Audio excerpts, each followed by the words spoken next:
Então vamos lá, galera, vamos ver aí o que o Felipe Luiz falou a respeito da seleção brasileira, tá? Ele vai assumir a seleção brasileira, não vai? Essa é a entrevista do Felipe Luiz. Deixe seu like aí, apoie, compartilhe. E se você gostaria de ver o Felipe Luiz, deixe nos comentários aí se você gostaria de ver ele na seleção, tá, galera? Se inscreve, ativa o seu sino aí. Todos os dias temos vídeos aqui no canal de React. Muito obrigado a todos vocês aí, saudações, e vamos ver o que o Felipe Luiz aqui falou na coletiva. Boa noite. Boa noite. Felipe, jogo encardido contra os possíveis candidatos ao título também. O Flamengo não consegue a vitória, mas finaliza 19 vezes, vai bem, coloca a bola na trave, o Wallace entra muito bem no segundo tempo. Queria que você fizesse uma avaliação do desempenho do time e o que dá para tirar de positivo também desse empate. É um grande adversário, um adversário que sem nenhuma dúvida estará aí na briga, na parte de cima da tabela, e sabemos da força e da qualidade dos jogadores, e esperávamos um jogo desse jeito, um jogo difícil, um jogo onde tem jogadores com muita qualidade, que sabem jogar jogos grandes também, e hoje, na minha opinião, jogamos muito melhor do que no ano passado naquele... Peraí, o que deu? Não parou de falar no fundo. Será que alguém pode avisar que está tendo uma entrevista coletiva transmitida ao vivo? Se poderiam falar mais baixo? É impossível, né? Queríamos atrapalhar vocês. Toda vez só vai. Pois é. Também tomou expor, hein? E na minha opinião, a equipe fez um jogo hoje melhor do que ano passado. Aquele jogo onde o primeiro tempo estava 3-0 e acabou ficando 3-2. Hoje jogamos melhor que aquele jogo. Porém, não conseguimos concretizar as nossas oportunidades de gol. Eles tiveram um contra-ataque, fizeram, né? E depois tiveram alguma outra possibilidade de contra-ataque, mas, como eu sempre digo, nós escolhemos a forma de jogar e nem sempre vamos ganhar, mas essa é a forma que eu quero, esse é o estilo que eu quero ver meu time, pressionando, deixando o adversário em dificuldades, que o adversário não consiga tirar a bola do Flamengo, que nós sejamos os protagonistas do jogo. Depois dependeremos, né, da bola entrar muitas vezes ou não, ou desses detalhes que são micro, mas que, claro que temos muitas coisas para corrigir, como todos os jogos. Felipe, boa noite. Emanuele Ribeiro, do GE. Globo. Como você disse, o Flamengo dominou, criou mais chances, poderia ter saído com a vitória hoje aqui, mas também do outro lado tinha um adversário que montou uma estratégia que foi para buscar esse ponto também. O Inter tirou o Flamengo do conforto ali em alguns momentos no primeiro tempo, principalmente com a marcação, né? E a gente viu o Flamengo sentindo a falta desse jogador de criação no meio campo. O Arrascaeta está lesionado, o Gerson também não pôde vir para o jogo hoje, que é um jogador que poderia dar mais força física para o Flamengo ali pelo lado. Sem o Arrascaeta, o Alcaraz emprestado, como que o Flamengo vai buscar uma solução para essa criação ali no meio de campo? O que você acha que dá para fazer no elenco? Hoje você foi com 4 atacantes para o jogo, mas o que você acha que dá para fazer com esse elenco nessa questão do meio campo ali? Estou bem servido, tinha inúmeras possibilidades para começar o jogo. É verdade que a data FIFA é complicada, porque os jogadores chegam, por exemplo, o exemplo do Plata chegou com 2 jogos 90 minutos e com duas viagens de 7 ou 8 horas, né? Então chegou sem condição de jogo. Gerson, Arrascaeta, todos esses. Mas quando falta um jogador, a gente sente falta. Claro que sente falta. Sentimos falta do Vinha, sentimos falta do Pedro, sentimos falta de todo jogador, porque o grupo todo disponível é mais forte. Quando falta uma peça, é uma peça a menos que nós temos para poder vencer. Mas os jogadores que entraram em campo, eu estava com plena convicção de que iam fazer um grande jogo, que iam fazer tudo o que o treinador pedisse para eles, e eles fizeram. É verdade que não tinham jogado juntos ainda, e alguns até em funções um pouco diferentes, mas que fizeram perfeitamente, e você bem disse, diante de um grande adversário que não veio para empatar. O Inter veio para vencer o jogo e veio para tentar tirar a bola do Flamengo e ser protagonista e sair jogando, mas não conseguiram. E a gente conseguiu colocar o Inter defendendo em bloco baixo, na área deles, e ter que se fechar. Isso é mérito do jogo de hoje, desses jogadores. Tivemos a chance de fazer, não fizemos, porém, O futebol é assim mesmo. E sobre a criação, como eu falei, tem outras formas de conseguir fazer o time ter essa criação. Aliás, hoje não foi um problema porque criamos chances de gol. Felipe, Raíza Simplício aqui da Gol Brasil e da revista Placar. Você falou sobre o Flamengo ter criado, realmente criou várias oportunidades hoje, acabou não conseguindo fazer os gols. Você citou também algumas coisas que tem que melhorar e etc. Essa questão da pontaria seria algo que o Flamengo precisa melhorar? Durante o Campeonato Carioca também o Flamengo teve muito volume de jogo e em alguns jogos, né, não conseguiu converter. E rapidinho, Rodrigo, não me mata, mas é só para entender se você conta com o Pedro já nesse mês de abril, no final do mês, por exemplo, como é que está essa situação? Que dia é hoje? Março ou abril? Nós estamos 29 de março. 29 de março? Não, sim. Pedro, contamos com o Pedro em abril. Se nada acontecer fora do previsto, né? Porque ele está na fase... Glória! Volta logo, Pedro Álvares Cabral. Pedrovski, volta logo. E final da recuperação dele, esperamos ter o Pedro em campo ainda em abril.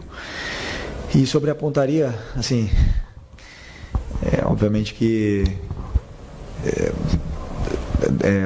os atacantes vivem de números de gols e durante a temporada passam por altos e baixos, né, nesse quesito tá fino na frente do goleiro, tá frio e tá mais gelado, né? Esses atacantes precisam desses gols para se soltar e poder criar. Então vão ter dias que assim a bola não vai entrar, como foi hoje, que o Juninho teve 2 ou 3 chances.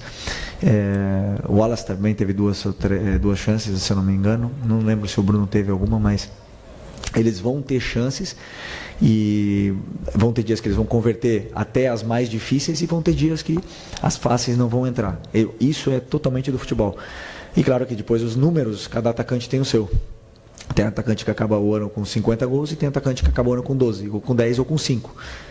Então isso é muito natural dos jogadores de frente, e o que eu como treinador posso fazer, como eu sempre falo, levar eles até essa zona, tentar com que eles tenham essas oportunidades de gol e convertam, né? E dar treino para eles e soluções para eles poderem melhorar a pontaria, mas não me preocupa. Felipe, boa noite. Natália, Rádio Roquete Pinto e também Damas do Esporte. A gente viu o Wallace entrando, né, no segundo tempo, dando muita movimentação de jogo, né? Ele teve ali oportunidades até mesmo de ampliar o placar. Ele é um jogador jovem que veio da base, você vem utilizando ele, acabou sendo o artilheiro do Flamengo no Campeonato Carioca. Eu queria saber como você enxerga o potencial dele, o futuro dele dentro dessa temporada. O Wallace é um jogador que tem muita ambição, tem muita... vontade de vencer, e quando ele entra no campo a gente nota isso, né? Ele faz até mais do que às vezes a gente pede. Conheço muito bem ele, vem melhorando muito, vem treinando muito bem, e me dá confiança nos treinos de que eu posso contar com ele, e hoje demonstrou isso, que ele é um jogador importante no plantel, né? Aqui mais uma peça de ataque que nós temos e que o Flamengo fabricou. Então conto com ele, é um jogador importante para mim, e se não tiver minutos aqui vai ter minutos no Sub-20, porque ele precisa continuar se desenvolvendo, mas por exemplo, quando na falta dos atacantes, é um jogador confiável e perigoso na parte ofensiva. Boa noite, Felipe. Alano Fonseca, da Mosaico. Então, hoje você enfrentou um adversário que ele utilizou uma linha de 5 muito bem montada. E como você falou, veio para ganhar, acabou levando empate. E eu queria também entender se a substituição que você colocou Cebolinha em Plata foi realmente com o intuito de abrir mais o campo e buscar o resultado. Desculpa, hoje eu tô com a garganta. A primeira pergunta foi? Porque o Inter estava usando a linha de 5. Sim. Então, o Inter não joga com linha de 5, né? Mas hoje jogaram com linha de 5. E às vezes o treinador não prevê, não espera essas mudanças, né? Mas com as peças que a gente tinha no campo, conseguimos nos readaptarmos rápido e tentar fazer essas chances para poder vencer o jogo. E o Inter fez isso ano passado aqui no jogo. O Fernando ele tem esse costume de entrar na linha para defender com a linha de 5. E no segundo tempo ele ficou, do ano passado, tá? Ele ficou já desde o começo do segundo tempo nessa linha de 5 para parar esse nosso ataque. É uma escolha do treinador adversário. Nosso time se adaptou rápido e bem sobre essa situação. E fomos dominantes, né, dominadores do jogo, mas eu não posso estar aqui falando, né, porque não ganhamos o jogo, mas eu não analiso o resultado, eu analiso o que eu vi no campo. E o que o campo me diz é que dominamos o encontro, infelizmente não conseguimos o resultado. E desculpa a outra. Não, então tentei colocar jogadores que também estão muito bem, estão treinando com o Cebolinha treinou a semana inteira, treinou bem. E o Michael, como eu estava pedindo para ele jogar por dentro, e aí eu imaginei que já estava também cansado, estava voltando de lesão, uma lesão grande, quis também dar esses minutos para ele e acreditava que a entrada do Cebolinha ia potencializar mais o nosso ataque e entrou bem. E o Plata, como eu falei, chegou exausto da viagem, não tinha condição de jogo, foi recomendado que ele não jogasse. E aí a opção dele era por 30 minutos e aí eu decidi por tirar o Luiz, que estava com um golpe na perna e já estava dando sinais de que não estava conseguindo estar solto no campo, né? Mas também poderia ter colocado o Plata de atacante, ter tirado o Juninho, por isso que eu falo que essas opções eu tenho na falta dos meias que vocês citaram antes.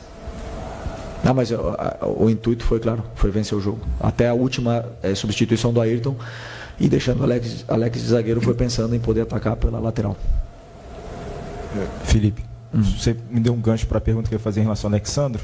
Renato Gaúcho costumava brincar com o Soares, que ele passava o DVD, né, pro Soares para aprender com ele sobre essa função de atacante. Eu estou numa brincadeira, você meio que tentou replicar o que você fazia com o Alexandro hoje, nessa mudança, nesse ajuste para o segundo tempo, de trabalhar um pouco mais por dentro. Como é que você está imaginando essa dinâmica dele, principalmente nesse jogo de hoje, né? Talvez uma impressão que ele tenha atuado um pouco mais centralizado, fazendo esse meio campo. Se você tem também um prognóstico em relação ao Léo Pereira. Não, eu não posso dar meu DVD pro Alexandre, porque o DVD dele é bom, hein? Não tenho muito para ensinar ali, porque é um jogador dos grandes. É um jogador dos grandes. E não é que eu coloquei ele por dentro. Eu tenho dinâmicas de ataque e faço esses automatismos onde eles têm que ocupar as posições, né? E o Alex, ele ocupa muitas vezes a posição por dentro, mas basicamente era para ele estar aberto. Só que eles se entendem bem e acabam trocando as posições em alguns momentos, e ele acaba participando do jogo por dentro porque ele também tem qualidade para fazer e faz muito bem. Então esse foi o pensamento. E o Léo Pereira, não sei, um golpe muito forte no joelho, está com dor e não conseguiu acabar o jogo, e espero que não seja nada grave, porque Léo, altíssimo nível. Felipe, boa noite. Boa noite. Essa semana a gente teve o Dorival sendo demitido na seleção e o seu nome foi muito citado na imprensa como possível substituto do Dorival na seleção brasileira. A gente sabe que a sua cabeça está aqui, o foco está aqui, mas não tem como a gente não perguntar. Até o presidente Bap falou que se fosse meu filho, eu falaria para o Felipe que não é o momento.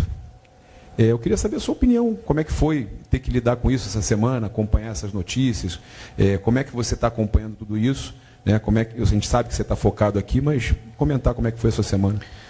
Não, minha semana foi Inter. Totalmente estudando e analisando e trabalhando e treinando sobre o Internacional de Porto Alegre. E assisti o jogo da seleção, fiquei muito triste pelo Dorival, porque é um grande amigo, tenho um carinho muito grande, um respeito muito grande por ele, porque ele me ajudou muito. O Dorival me ajudou muito, desejo muita sorte, sucesso, e não tenho dúvida que em breve nos estaremos enfrentando aí nos campos. E você mesmo respondeu a pergunta, o que é a realidade. A realidade é a minha semana de trabalho contra o Internacional. E vocês me conhecem, eu tenho um contrato com o Flamengo. Não tenho mais agora. A única coisa que eu penso é na Libertadores, Táchira. É a única coisa que passa na minha cabeça, mais nada. Então tá aí, manos. Ele descartou qualquer possibilidade aí de seleção brasileira, rapaziada. Comenta o que vocês acharam aí a respeito do Felipe Luiz aí, dessa partida do Flamengo, início de Brasileirão aí. Vamos torcer que ele fique muito e muito tempo aí no Flamengo ainda e ganhe bastante títulos, né? Deixe seu like, se inscreve e compartilha aí para estar ajudando. Saudações e é nóis, galera. Valeu, manos!